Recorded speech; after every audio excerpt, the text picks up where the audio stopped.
ನೀವು ಹೇಳೋದು ಮಂತ್ರಿಮಂಡಲ ಪೂರ್ಣ ಮಟ್ಟದ್ದು ಆಗಬೇಕು, ಅದರಲ್ಲೂ ಕೃಷಿ, ತೋಟಗಾರಿಕೆ, ಹೈನುಗಾರಿಕೆ ಇವೆಲ್ಲ ಆಗಬೇಕಾಗಿರ್ತಕ್ಕಂಥದ್ದು.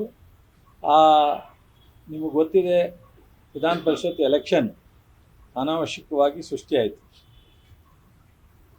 ಅದಾಗದೇ ಇದ್ದರೆ ಬಹುಶಃ ಮುಖ್ಯಮಂತ್ರಿಯವರು 3ನೇ ತಾರೀಕು ತೊಗೊಂಡ್ರು, 2ನೇ ಎಕ್ಸ್ಪೆನ್ಷನ್ನು 10ನೇ ತಾರೀಕು ಒಳಗಡೆ ಆಗ್ತಿತ್ತು.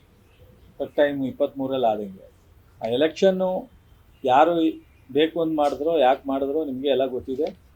ಸೊ ಎಲೆಕ್ಷನ್ ಆಯಿತು, ಹಾಗಾಗಿ ಟೈಮ್ 20ನೇ ತಾರೀಕು ದಾಟ್ತು. ಅದಾದಮೇಲೆ ಬೇರೆ ಪಕ್ಷದಲ್ಲಿ ನಮ್ಮ ನಾಯಕರು ಇರಲಿಲ್ಲ, ಅದರಿಂದ ಸ್ವಲ್ಪ ಲೇಟ್ ಆಗಿದೆ.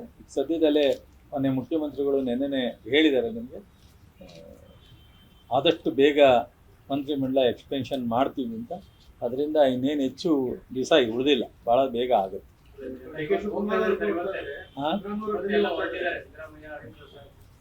ಆಗುತ್ತೆ ಅಂತ ನೆನ್ನೆಲ್ಲ ನಿಮಗೆ ಇಂಡೈರೆಕ್ಟಾಗಿ ಈ ಮಾನ್ಯ ಮುಖ್ಯಮಂತ್ರಿಗಳು, ಮಾಜಿ ಮುಖ್ಯಮಂತ್ರಿಗಳು, ಪಕ್ಷದ ಅಧ್ಯಕ್ಷರು ಎಲ್ಲರೂ ಹೇಳಿದ್ದಾರೆ. ಸರಿ, ನಾನು ಅದನ್ನು ಹೇಳ್ತಕ್ಕಂಥದ್ದೇನು, ಆಗುತ್ತೆ, ಆದಷ್ಟು ಬೇಗನೆ ಮಂತ್ರಿಮಂಡಲ ಆಗುತ್ತೆ.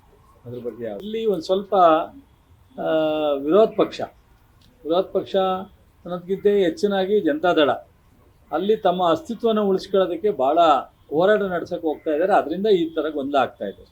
ಅವ್ರ ಅಸ್ತಿತ್ವ ಉಳಿಸ್ಕೊಳ್ಳೋದಕ್ಕೆ ಹೋರಾಟ ಮಾಡದೇ ಇದ್ದಿದ್ರೆ ಬಹುಶಃ ಇದೇನು ಅದು ಇಶ್ಯೂ ಆಗ್ತಿರ್ಲಿಲ್ಲ, ಸಮಾಧಾನವಾಗಿ ಹೋಗ್ತಿತ್ತು. ಗಟ್ಟಿ ಆಗಲ್ಲ, ಗಟ್ಟಿ ಏನೂ ಆಗಲ್ಲ. ಹಳೆ ಮೈಸೂರಿನಲ್ಲೂ ಆಗಲ್ಲ, ರಾಮನಗರದಲ್ಲೂ ಆಗಲ್ಲ. ಸೊ ಬಹುಶಃ ಇವತ್ತು-ನಾಳೆಯಲ್ಲಿ ಇದಕ್ಕೆ ಒಂದು ಸೂಕ್ತವಾದಂಥ ರೈತರ ಪರವಾಗಿ, ರೈತರಿಗೆ ಇಲ್ಲಿ ಬಹುತೇಕ 70-80% ರೈತರು ಪರವಾಗೇ ಇದ್ದಾರೆ. ಒಂದಷ್ಟು ಜನ ಬಂದಿಲ್ಲ. ಇವತ್ತು ರೆಡ್ ಝೋನ್ ಏನಿದೆ ಅದನ್ನಂತೂ ಓಪನ್ ಮಾಡಲಿಕ್ಕಾಗಲ್ಲ.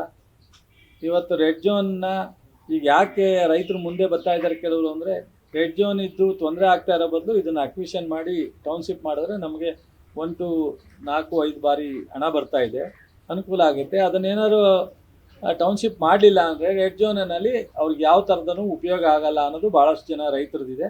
ಬಹುಶಃ ಇದು ನಿಮಗೆ ಗೊತ್ತಾಗುತ್ತೆ ಎಲ್ಲ ಸದ್ಯದಲ್ಲೇ ಅದು.